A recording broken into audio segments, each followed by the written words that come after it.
What's going on, guys? Welcome back into the channel. Today we are actually coming at you with part 19 of the Pittsburgh Pirates franchise on MLB The Show 20. It's been quite a while since we've made a video on this franchise, but I figured this is a good time to get back into it, especially with the baseball season starting back up. We did finish out the regular season here, and as you guys will see on the screen, it's saying congratulations. The Pirates have finished with a 106-56 record. We won our division, and we'll be taking on the winner of the wild card game, or the winner of the wild card playoff game. So that is really good to see that we made it into playoffs the way that we expected to. But with that being said, I want to recap the month of September and recap a couple of important things that have happened for us. So first and foremost, I think one of the most important things to happen for us was our AA team, the Altoona Curve, have actually gone on to win the Eastern Championship Series, or whatever it's called. So they're AA champions or something like that. I don't know exactly how the playoff system works for AA because I'm not that familiar with AA baseball or anything like that. I've only recently became a baseball fan in general.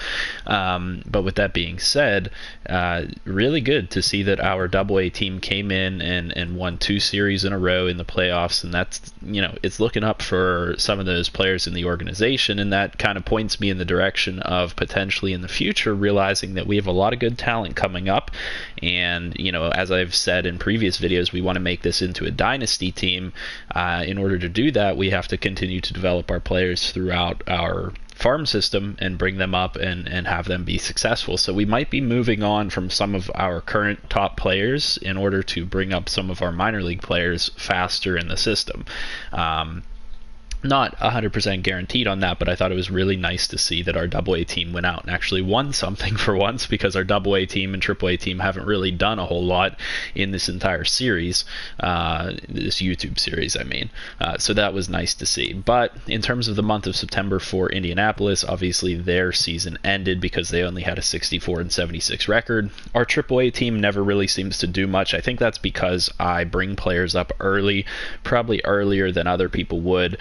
So the overalls of the players down in AAA aren't as good as other teams. I have a bunch of high 60 overall players down there, whereas other teams probably have some 70s and whatnot. So I go with a little bit of a different system, and that results in them not playing as well. But for the Pirates here, we did finish out with a really good record at 106-56. I will go and check to see if that is the best record in the league or not. I'm not sure. But St. Louis, at the beginning of the month here, we went and swept them 3-0. We went on to take 2 games out of a 3-game series against San Francisco. We lost 3 games out of a 4-game series against Milwaukee, which was a bit of a surprise for me. We took 3 out of 4 against Cincinnati. We then went on and we swept San Francisco again.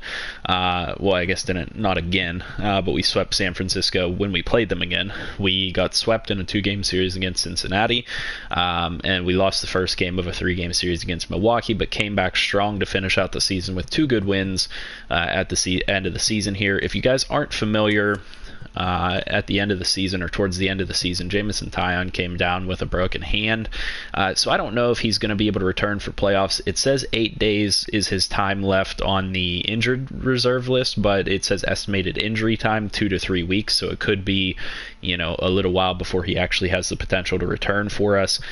With that being said, I went ahead and made some moves to the team to try and fix things up a little bit. So in terms of our starting pitching staff, we moved Eliezer Hernandez from relief pitcher to starting pitcher, and he actually went up to an 80 overall at starting pitcher, which is good for us. So that one was important for me, was actually getting somebody as a dedicated starting pitcher in there for me. And then in addition to that, we had a couple of call-ups. Hold on, I'm trying to get my actual YouTube video up on my phone so that I can see the comments, because I'm always worried that my mic's not working or something. Okay. With that being said, let's go ahead and take a look at the other moves that I made. So since I moved Hernandez to starting pitcher to fill in Taillon's spot, what I ended up having to do was I ended up having to bring up some other AAA pitchers. So Matt Eckelman's up. We knew that. Hunter Harvey's up. And I ended up also bringing up Touki Toussaint. Actually, I thought I brought him up to MLB. but apparently I did not. I thought, oh no, I did bring him up to the MLB. He got sent back down because of the 28-man roster thing. For the month of September, you have 28 men. When you go back to playoffs, you go back down to 26 men. So he got sent back down, which is fine. I'm okay with that. He played really well at the end of his stint there in the MLB, so kind of disappointed I didn't manage it better to keep him up and maybe send, Eckelman down or something like that, but not a big deal. And then we also brought up, towards the end of the season there, we brought up Mason Martin just to get him a little bit of time up in the MLB, and he played pretty well for us, which was good to see. I'm hoping that next year he'll be maybe able to reach the MLB roster. We'll see what happens with that, but no guarantees there. That is how the season ended for us, and that is essentially the moves we made. If we go ahead and look at the playoff bracket here, what ends up happening is we have Cincinnati playing Atlanta in the wild card game and in the NL, and they're the ones that are going to be potentially playing us. Whenever I look at the calendar here, it says TBD, so obviously we don't know what happens with them yet, and we can go ahead and find out who will be playing in this video. And then over on the AL side, we have Kansas City playing Houston.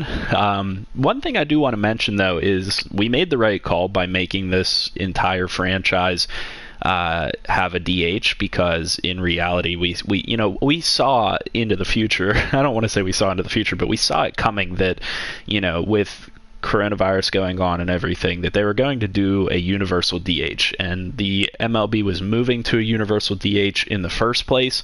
So I think we made the right call with that, and if anybody was questioning that to begin with, we've now kind of made the right decision being with the universal DH, because we know that's the way the MLB is moving, and they are doing that in real life. But with that being said, let's go back to the playoff bracket. We've obviously got the Yankees playing Cleveland in the ALDS. We've got Oakland, who will face the winner of Kansas City and Houston.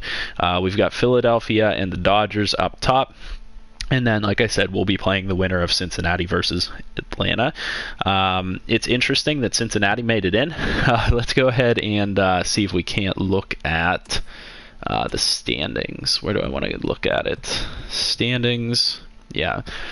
So the Reds made it in with an 83-79 record, which was a bit of a surprise to me, but they had a decent run at the end of the season, so that's good to see. Good to see from them. Not good to see from our perspective, but nice to see that the Reds are finally making it back in. The Cubs and the Cardinals played pretty poorly. The Brewers, played all right.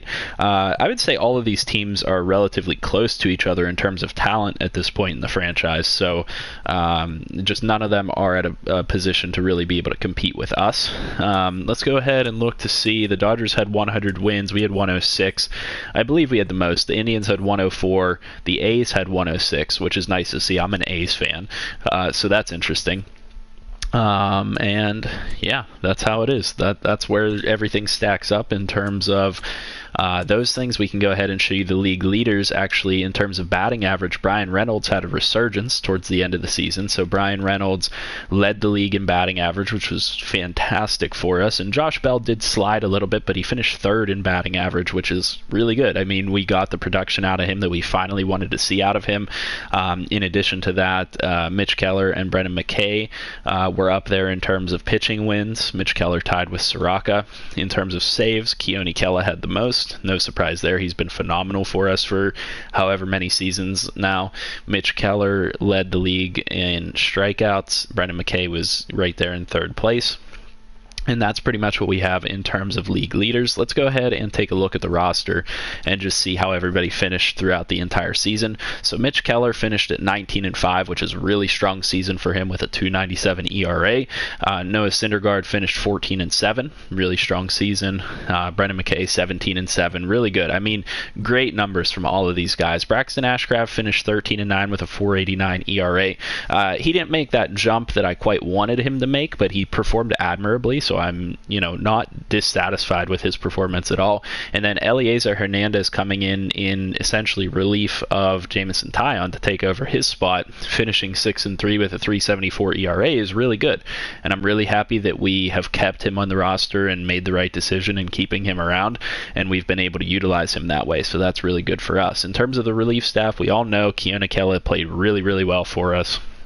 Aaron Bummer actually ended up turning his season around. He started off a little weak, but ended up playing really well. Archie Bradley was probably our best arm this year, and I honestly kind of felt a little bit bad that he wasn't the closing pitcher, but Keone Kela just does so strong in that spot. There was no reason for me to make a change, and Archie Bradley is the perfect setup guy for him. It's, when we get to the 8th and 9th inning, we know that we have it closed down because of Archie Bradley and Keone Kela. Matt Eckelman did decent in his call up from AAA, and his extended time up here with a 5.79 ERA total for a relief pitcher is actually pretty good. Peter Fairbanks continued to do well. Edwin Diaz did really well for us. Scott Foster did well. So, really happy with how the bullpen performed. Hunter Harvey had minimal time up here, so I don't really look at his numbers as indicative of anything in particular, but certainly somebody that I like for the future for us. In terms of our lineup, Kevin Newman slid a little bit towards the end of the season with a 247 batting average. Like I said, I think he might be one of the players that we look to move on from in the future. I mean, I know he's a really good player, but we have guys that are waiting in the wings to take his spot. I mean, Cole Tucker, for example, has played better than him this season. And I like Kevin Newman quite a bit, and he's done a lot for us in the past, so it's something we're going to have to look at with a lot of detail before we decide to make a move on that. Brandon Marsh has played really well for us at the DH spot, hitting 299. Brian Reynolds, obviously we said he was up at the top of the league in batting average, which is fantastic. 29 home runs, which is really good. Josh Bell hit 30 home runs with a 314 average. So these two aren't going anywhere. I have no intentions of moving on from Josh Bell or Brian Reynolds. They're basically the cornerstones of the franchise at this point. O'Neal Cruz played pretty well this season with a 274 average, 35 home runs, so I like to see his power numbers, which is really good. And I honestly think these three, if anybody, are these three, Brian Reynolds, Josh Bell, and O'Neal Cruz, are our biggest core right now that we're trying to continue to build this dynasty around. JJ Bleday has yet to have that breakout season that we're looking for. I mean, he continues to do really well defensively for us, and he continues to be serviceable, on the front end as a batter. But aside from that, not a whole lot to look at. Travis Swaggerty's done pretty well for us with a 274 average and 19 home runs. Cabrian Hayes played, respectable with 257 and 22 home runs, and then Sean Murphy played really well for us, in my opinion, with a 273 average and 15 home runs. In terms of the bench, Andrew McCutchen slid a little bit towards the end of the season with a 262 average. He actually provided a lot for us, though, towards the end of the season, and I really appreciate the fact that he's hanging around for us and doing well. Dalton Varsho as a catcher, he's up to an 80 overall, which is nice to see, with a 245 average. So we have two really good catchers to choose from to be able to play on any given day. In right field, Jason Martin continues to be fantastic for us off the bench, and then Cole Tucker, like I said, batting .319. I think us sending him down to AAA for half of a season or whatever it was really kind of did the trick. It let him work on a few things and tweak a few things, and when we brought him back up to the MLB, he's done really well for us. And honestly, the reason that I'm even potentially considering moving on from Kevin Newman is just flat out the fact that Cole Tucker looks ready to take that spot, and I like Cole Tucker a lot. So we'll see what happens with that in the offseason. I'm going to have to do a lot of look into these things in a lot of detail and do a lot of thinking on them before I actually make decisions on them, but those are really important for us. Brian, so here's the league leaders, Brian Reynolds and then Mitch Keller. But if we look at the awards, it should tell us who actually won awards for us. So Brian Reynolds won the Silver Slugger. For left field, Mitch Keller won the Cy Young, which is, that's 2 years in a row, guys. Mitch Keller won the Cy Young 2 years in a row. That's pretty freaking amazing. And then Keone Kela won Delivery Man of the Year award. So that is fantastic. That is where we finished in terms of awards. And I think that's pretty much all that we have to talk about in terms of what exactly is going on around the league, what's going on with our team. And we'll be back to you guys, during the playoffs or after the playoffs, depending on what exactly happens with the team. Hopefully we can win another championship, and we'll see exactly what happens here.